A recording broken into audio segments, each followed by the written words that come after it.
esta mañana. Lucas, capítulo 9, versos 1 al 6.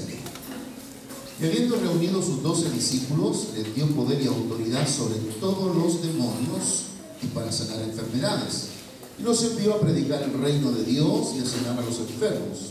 Y les dijo: no toméis nada por el camino, ni bordón, ni alforja, ni pan, ni dinero, ni llevéis dos túnicas. Y en cualquier casa donde entréis, quedad aquí, y de aquí salid. Y donde quiera que no os recibieren, salid de aquella ciudad y sacudid el polvo de vuestros pies en testimonio contra ellos. Y saliendo, pasaban por todas las aldeas y anunciando el evangelio y sanando por todas partes. Por todas partes. Ya que estamos en un mes futbolero, me hace pensar algunos comentarios que escuchamos de los especialistas del fútbol, pensando en algunos equipos que han perdido de lo que se consideraba que iban a ser ganadores en su primer partido, pero no así ha ocurrido. Y uno de los comentarios de los especialistas que yo escuché, por lo menos, de entre esas variantes, de muchas variantes que pueden haber por causa de la pérdida de un partido, uno de ellos es que algunos equipos que iban fijos para ganar no habían hecho el proceso de transición, o sea, llegaron con los mismos jugadores que han estado en las ligas y no ha habido recambio en algunos de esos equipos. Y significa eso que los jugadores, cuando ya no hay recambio, no hay jugadores nuevos, que no hay un proceso de recambio interno en un país, hace que siempre estén los mismos jugadores. Y por supuesto los jugadores se van agotando, ¿no? Van perdiendo la capacidad, ya van perdiendo toda la potencia que alguna vez tuvieron, y eso se va prácticamente desapareciendo. Y ese comentario me hizo pensar en el recambio que de alguna manera tenemos que vivir en la iglesia. En la iglesia vivimos también recambios. Si nosotros no somos conscientes de que la iglesia cada cierto periodo, por lo menos cada 5, cada 10 años, hay un recambio generacional en la iglesia. Y nosotros como los pastores tenemos que visionar que estos recambios se producen, son así, son producto de un proceso de desarrollo y crecimiento de la iglesia, pero que no solo crece también en la capacidad de la madurez de los creyentes, que pasan a ser santos luego maduramente, sino que también van pasando los años van produciendo un cambio en todos nosotros. Yo leía con Ariel 10 y ya voy en Ariel 13, porque mi vista ha ido acortándose y voy necesitando prácticamente ahora con Ariel 13 hasta con lentes para leer. Eso me está diciendo que mi tiempo ha ido pasando, ya no tengo los 17 años para leer largamente, sino que estos 53 años se van manifestando. Y eso significa que 53 años, aunque hoy día estamos viviendo hasta los 75 los hombres y las mujeres viven más años que nosotros, va indicándome biológicamente que estoy en un proceso de ir envejeciendo y que necesito tener velocidad para poder formar los discípulos que van a producir el recambio entre nosotros. En algún momento determinado tendremos que dejar nuestra función para los más jóvenes que llevarán adelante también la visión del Señor. Amén. Y no solo estoy pensando en mí, estoy pensando también en nuestra generación que ha servido en la iglesia fielmente y también están entrando el año juntamente con el pastor. Y eso significa que hay un recambio nuevo que hay que trabajar, especialmente nuestros niños, nuestros adolescentes y también nuestra juventud. Este comentario técnico que ha hecho el comentarista me hizo pensar en esto. Y cuando nosotros pensamos en esos recambios, necesitamos hacer y producir un recambio sistemático, pero también pensado.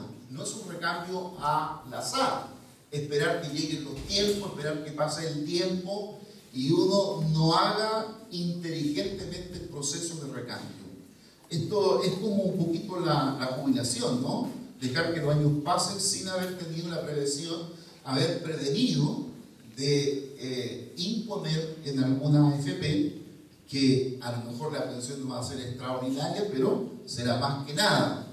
Y eso significa que tenemos que actuar también con inteligencia. Cuando vivimos este proceso de recambio de la iglesia, de repente los que dirigían, los que predicaban, los que enseñaban, los que estaban en todo lugar, van dejando su lugar para otro, lo que no significa que aquel que dejó de alguna manera estar delante, significa que puede descansar pasivamente en la silla, de ninguna manera, porque si hay algo que nosotros aprendemos, que en la vida de fe uno nunca se jubila, ¿no? No hay jubilación de la vida de fe. Seguimos creciendo, seguimos trabajando y sirviendo al Señor hasta el último año de nuestra vida, por lo menos así yo lo entiendo. Cuando uno piensa en esto, estaba pensando en la historia de un misionero que leí durante esta semana. Es un misionero que va muchos años, estamos hablando del siglo XVIII por ahí, entre 17 y 18, terminando el 17 y iniciando el 18, que tiene una misión que el Señor pone en su corazón de ir a la China. Hay muchos misioneros famosos que fueron a la China y produjeron un cambio, pero un misionero que va, primero sin agencia misionera, nadie lo envía, segundo, no tiene recursos, más que solo su Biblia y la gran gana de ir a evangelizar y formar discípulos en la China.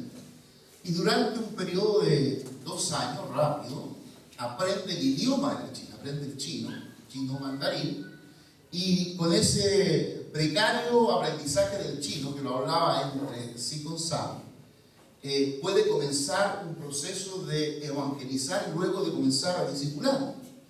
Y él se propuso que en los 2 años aprendería o trataría de aprender chino, pero en los siguientes 5 años, o sea, en un proyecto de 7, los siguientes 5 años, él iba a tratar de evangelizar y ganar a 15 chinos, a los cuales iba a discipular durante los 5 años siguientes.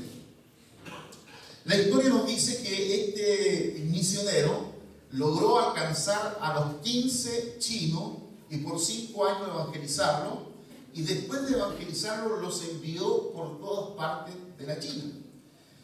Después de 1 año de evangelizar estos chinos que salieron a todos lados, fueron, y el informe de 1 año de volver alcanzaron a más de 10.000 chinos para el evangelio del Señor Jesucristo. Se les dio la autoridad también de enseñar, de evangelizar, pero también de bautizar.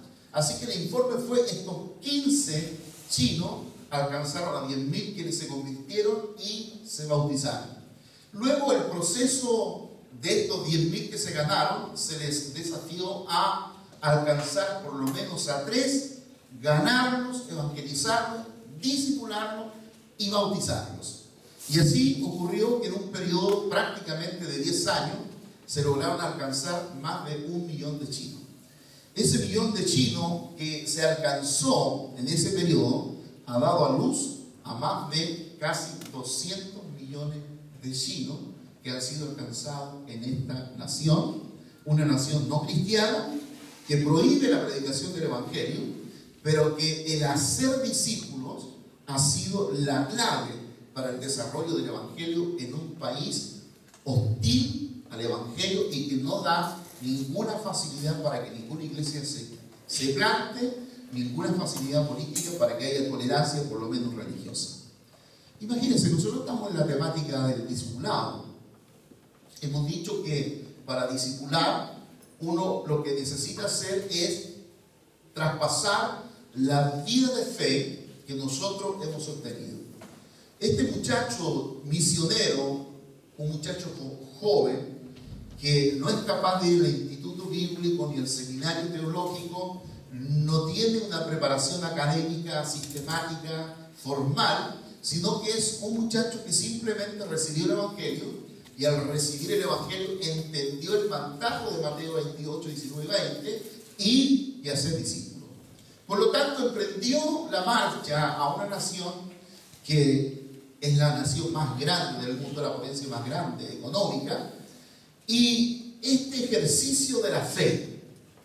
De repente el ejercicio de la fe, de una fe a lo mejor somera, inicial, pero de una fe que se hace convicción en nosotros, es capaz de movernos, no solamente de movernos hacia el vecino o al amigo o al compañero de trabajo, sino que es una fe que es capaz de movernos a otro continente.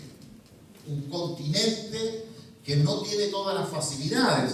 Pensando en este misionero, siglo XVII, 18 prácticamente, iniciando ese siglo XVIII, ¿qué elementos tecnológicos tendría este misionero? Prácticamente ninguno.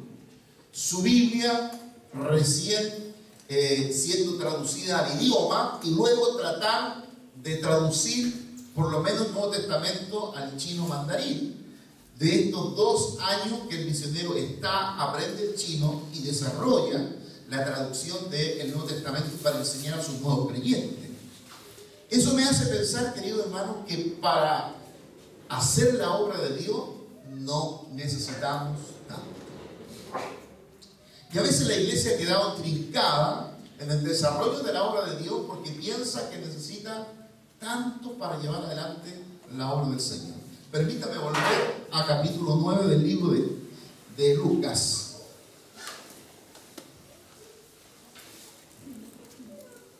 Y habiendo reunido a los 12, les dio poder y autoridad sobre todos los demonios y para sanar enfermedades. Y los envió a predicar el reino de Dios y a sanar a los enfermos. Y les dijo: no toméis nada para el camino, ni bordón, ni alforja, ni pan, ni dinero, ni llevéis 2 túnicas. Y en cualquier casa donde entréis, quedad allí, y de allí salid. El mensaje es clarísimo para los enviados. No llevéis, verso 3, no llevéis por el camino ni bordón, ni alforja, ni pan, ni dinero. Así que el envío, desde el punto de vista de nosotros el día de hoy, el envío sería un envío muy precario, porque son enviados personas sin ningún respaldo de ningún tipo, ni siquiera un respaldo logístico, ni siquiera un respaldo de oración, más que el misionero orando por estos 15 que ha enviado. Eso me hace pensar que el contexto en que la iglesia está inmersa, el contexto en que la iglesia se desarrolla, se desenvuelve, aunque tiene una preponderancia, sin duda, y a medida que pasa mucho más, lo tecnológico va teniendo ese contexto social e histórico en que la iglesia se mueve, una preponderancia mayor, pero a la luz de la misión del Señor pareciera que el contexto no debería influir o afectar o impedir que el Evangelio del Señor se propague. Sin duda que para el siglo XVIII no podemos pensar ni siquiera en un elemento tecnológico de la época, ¿no? Sin estos elementos que hoy día tenemos, hasta la telefonía, los inventos que tenemos el día de hoy, sin duda que nos ayudan. Este mismo proyector que está proyectando la imagen, ¿cierto?, las letras del texto bíblico, nos apoyan, es un apoyo adicional a la predicación o a mi forma de predicar. Estoy siendo apoyado por ese elemento tecnológico, pero en el siglo XVIII, ¿qué retroproyector había? ¿O qué elemento tecnológico haría? Porque de repente tenemos esa mirada de pensar que si no lo tenemos todo no podemos hacer nada. Y el Señor nos dio la otra mirada, miró la otra parte de la moneda, la otra cara de la moneda, que no teniendo nada podemos hacerlo todo en el nombre del Señor. Si es el Señor que nos envió, el Señor que nos envió nos va a dar todo lo necesario. Y a lo mejor en un contexto donde nosotros estamos no es necesario tener todos los elementos, pero me parece que estos 15 chinos enseñados, formados, discipulados y enviados fueron 15 personas que tuvieron capacidad de llevar adelante la misión de Dios. Esto me hace pensar en el Levítico, en el libro de Levítico. Porque cuando el Señor designó los elementos santos para quién debía llevar estos elementos santos, eligió a la tribu de Leví. De la tribu de Leví eligió 3 familias: los meraritas, los coatitas y los gersonitas. Y a cada una de estas 3 familias les dio elementos para desarrollar su ministerio, su misión. Pues a uno, los gersonitas fueron encargados de llevar todos los elementos, utensilios del tabernáculo en sí. Luego, los meraritas fueron los encargados de llevar los artículos al interior del tabernáculo. Y los coatitas llevaron, ¿cierto?, el arca del pacto sobre los hombros. Entonces, para desarrollar ese ministerio, a los gersonitas se le dieron 4 carros y 8 bueyes. A los meraritas se le dio 2 carros y 4 bueyes. Y a los otros no se le dio nada. Eso me hace pensar que dentro de la iglesia hay gente que necesita todo para hacer la obra de Dios. Como los gersonitas. Tuvieron que darle 4 carros, 8 bueyes para llevar adelante toda la obra y todo el ministerio. Otros necesitan solo la mitad de las cosas: 2 carros, 4 bueyes para que hagan el ministerio. Y otros no necesitan nada. Esos son los 4. Llevaron el arca sobre los hombros, teniendo la capacidad física, siendo fuertes para llevar esa arca porque no era liviana, y llevarla siempre, porque el arca, según la ley, no podía ser llevada en carro, en carreta hecha de hombre, y menos llevada por buey. Tenía que ser llevada en los hombros. Y por una familia que había sido apartada exclusivamente para él. Yo pienso que a veces en la iglesia tenemos esos 3 niveles. Hay gente que necesita todo. Necesitamos darle también el libro de discipulado, darle los elementos, darle el perfeccionamiento, darle todo para que haga el ministerio y lo hace bien. Otros necesitan quizás el libro, decirle: mira, ingéniatela cómo enseña ese libro. Y otros, por iniciativa propia y simplemente por el desafío del Señor, hacen las cosas sin que nadie le diga lo que hay que hacer. Y me parece que este grupo de chinos, estos 15, fueron del tercer grupo, del coatita. Se les dio la instrucción, se les formó por 2 años y luego se les envía por 1 año a desarrollar la tarea. Si hay algo que nos damos cuenta siempre, que el que logra tener mejor, más eficiente en el trabajo que se le da, es aquel que, siendo enseñado, también participa con la práctica en forma inmediata. Y esto me lleva al libro de Santiago para hablarnos de la fe y las obras. Tener solo fe, saber que tenemos la fe en Dios, que creemos en Dios, pero no obrar con esa fe, no desarrollar la fe, no llevarla a cabo, no visibilizar esa fe en cosas prácticas, especialmente en la misión, o alcanzando la misión, o proveyendo elementos para la misión, o proveyendo literatura, proveyendo tratados, revistas, cosas cristianas que uno a lo mejor no se atreve a hablarle a alguien del Evangelio, pero puede regalar una revista cristiana, o un libro cristiano, un libro de familia, o música cristiana que hoy día tenemos en todas las librerías prácticamente. Podemos regalar algo que pueda bendecir a alguien y que lo pueda comenzar a tocar en su vida de fe. La palabra del Señor, lo que los discípulos llevaron en el capítulo 9, luego me salto al capítulo 10 de Lucas, en los primeros versos, dice: y después de estas cosas designó el Señor también a otros 70, a quienes envió de 2 en 2 delante de él a toda ciudad y lugar donde él había de ir. Y les decía: la mies a la verdad es mucha, mas los obreros pocos. Por tanto, rogad al Señor de la mies que envíe obreros a sus mies. Y aquí yo os envío como cordero en medio de lobos. No llevéis bolsa, ni alforja, ni calzado a nadie. Saludéis por el camino, y en cualquier casa donde entréis, primeramente decid: paz sea a esta casa.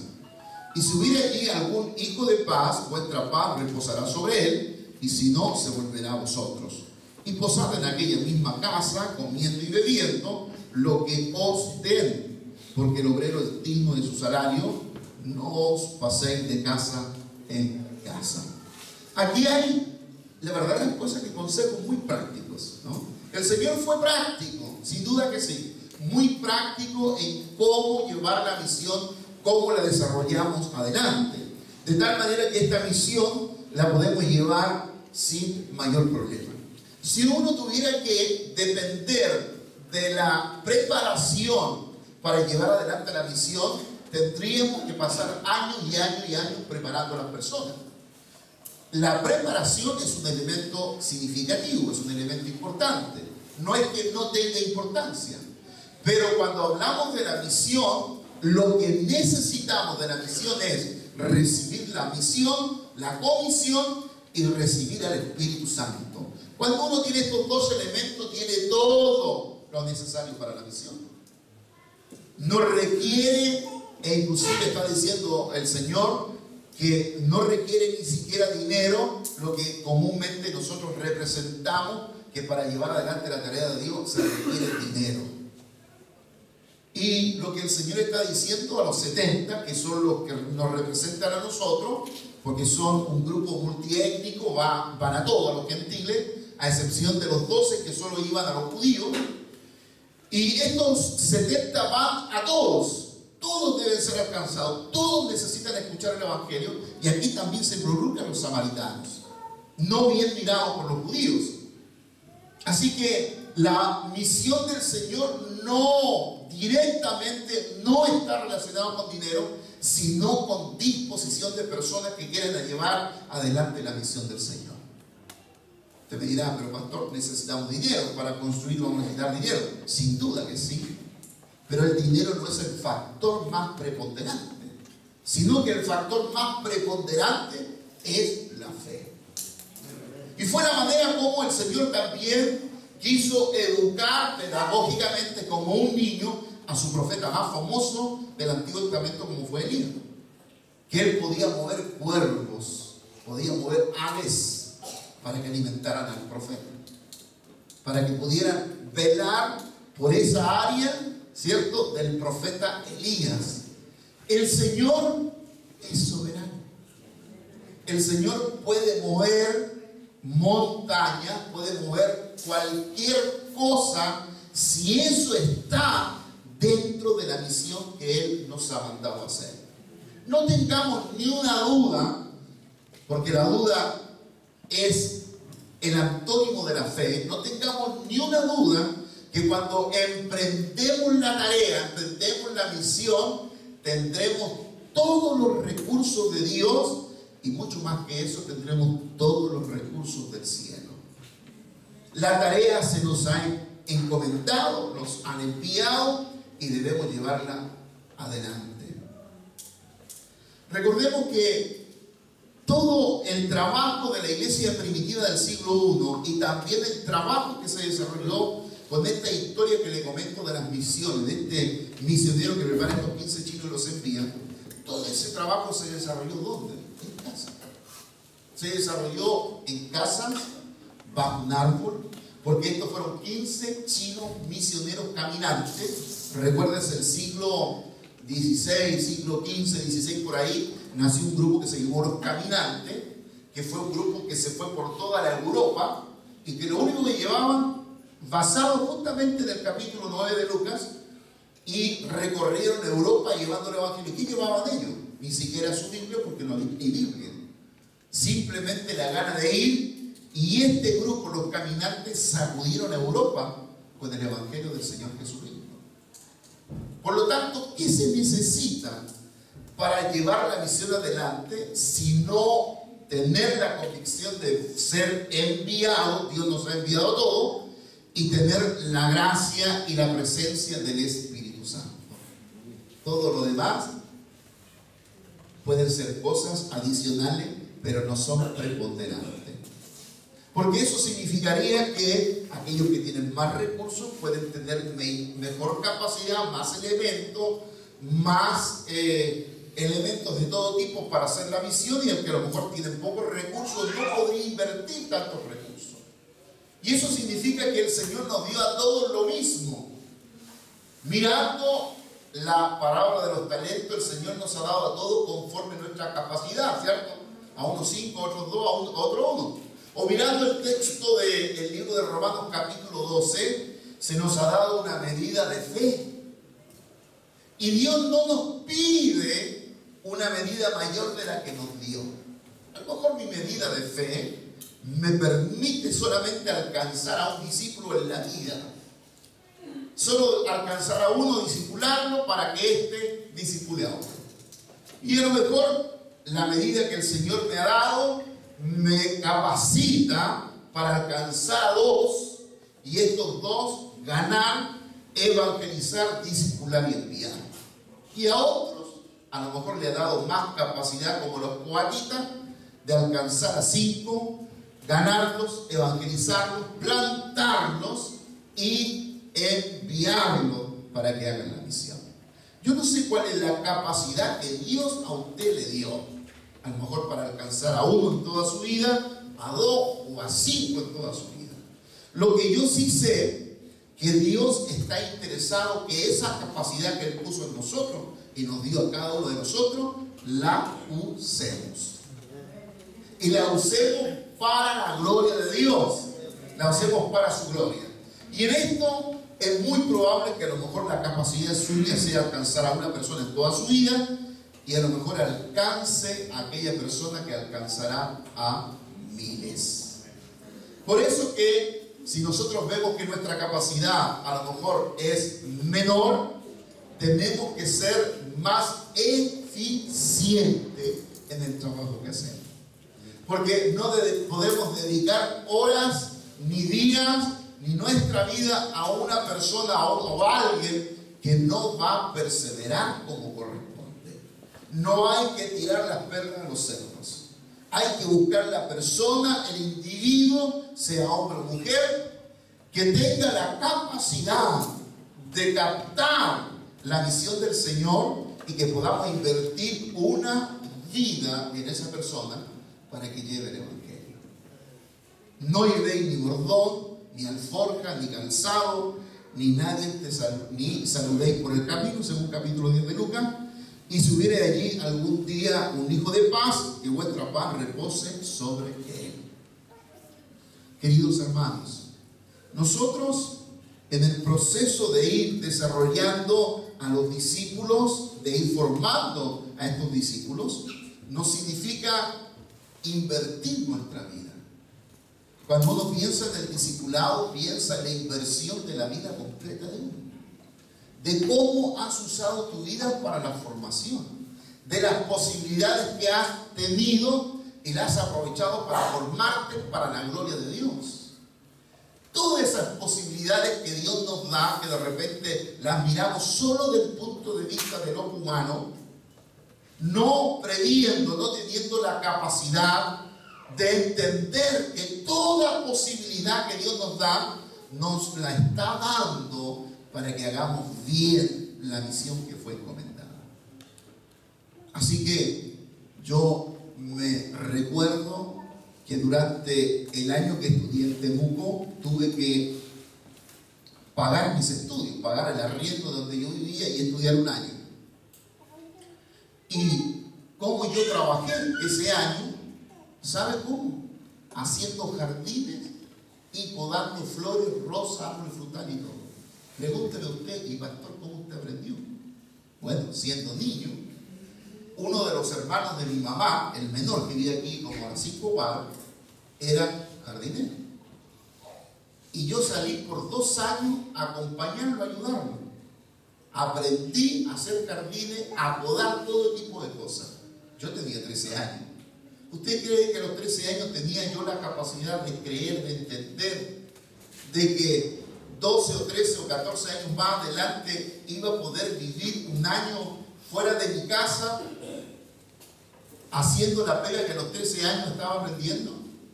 ¿No cree que Dios no hace nada al azar? Que todas las cosas que Dios hace tienen un objetivo y un propósito. Por eso es que nosotros tenemos que ser los más capaces de ver que la posibilidad que Dios nos está dando en un lugar para desarrollarnos profesionalmente o en alguna otra área, tenemos que tener la capacidad que eso que Dios nos está dando en algún momento Dios nos va a permitir usarlo. ¿Sabe usted cuál era el ramo que más odiaba mientras yo estudiaba en la industrial? Hojalatería. ¿No pasaste por Higuera? No pasaste por Higuera. Hojalatería, taller de soldadura, hojalatería y taller de electricidad. Hojalatería no me gustaba. ¿Sabe lo que me ayudó a vivir ese año también en Temuco? La hojalatería. Le hice las bajadas, las canaletas, al lugar donde está el instituto, que es la avenida Alemania, que es el lugar de muchos recursos. Está la iglesia, la primera iglesia de la Alianza, la segunda iglesia, la iglesia más grande del país. Así que, querido hermano, aún aquellas cosas que odiamos, aún aquellas cosas que no son de nuestra inspiración, mirémoslas con el ojo de Dios. Van a cambiar absolutamente nuestra actitud. A veces miramos, yo lo decía domingo atrás, a veces miramos a alguien como un futuro discípulo y no le vemos ni pata ni oreja, pensando que a lo mejor no va a salir todo lo bueno que nosotros creemos. Pero confiemos en el Señor. El Señor nos ha dado la misión. A lo mejor usted necesita 4 bueyes, 4 carros y 8 bueyes. Necesita todo, o la mitad de ellos, o a lo mejor lo que necesita es que lo envíe, o que usted entienda que ya fue enviado, fue comisionado, y que ahora lo que tiene que hacer es ejercer su fe. Porque una fe sin obra es una fe muerta. ¿Y una fe muerta qué podría ser? ¿Cómo podríamos llevar adelante la misión de Dios con una fe muerta?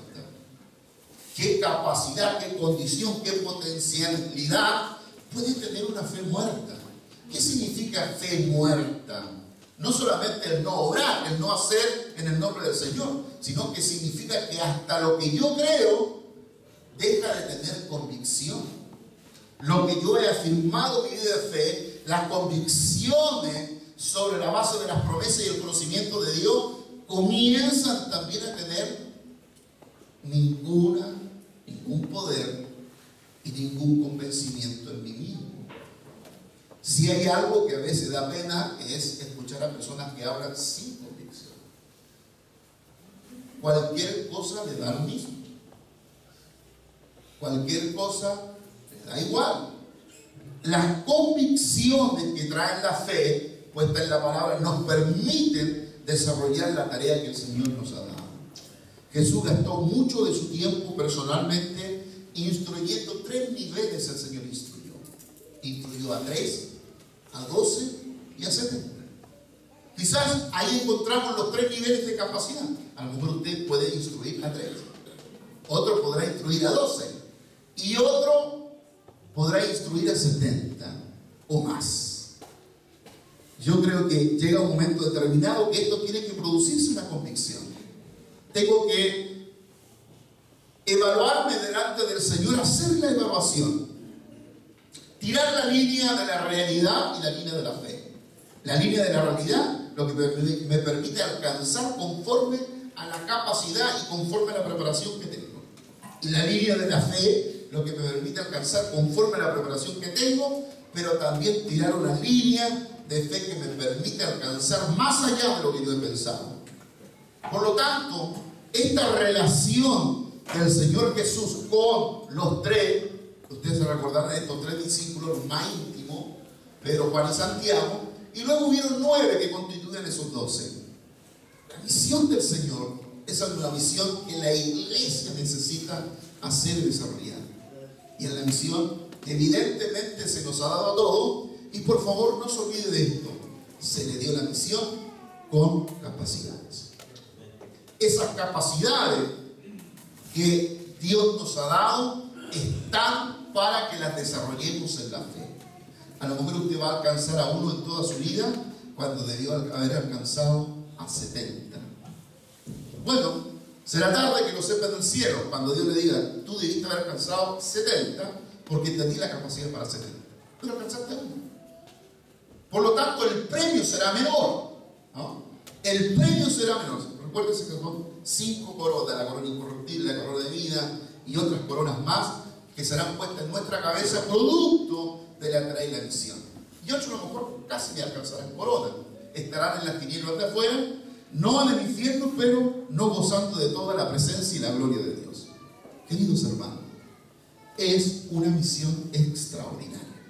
Se nos ha dado una misión que no podemos traspasarla a otros, sino a través de alcanzar a otro para el Señor Jesucristo. Que seamos la iglesia que desarrolla discípulos para la misión. Que cada uno de nosotros seamos los santos de Dios que desarrollan la obra de Dios para ir adelante. Si hay algo que marca la diferencia entre nosotros, son los que hacen discípulos y los que no lo son, y los que no lo hacen. Fíjese, se me dio una tarea, se me dio una función, a cada uno de ustedes se le dieron dones.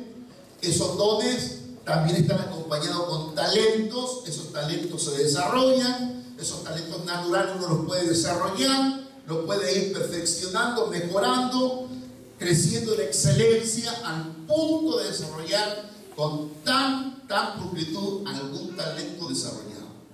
Y esos dones de Dios dados a nosotros, que son las capacidades espirituales. Se nos dio todo, se nos ha dado todos los elementos, todas las capacidades.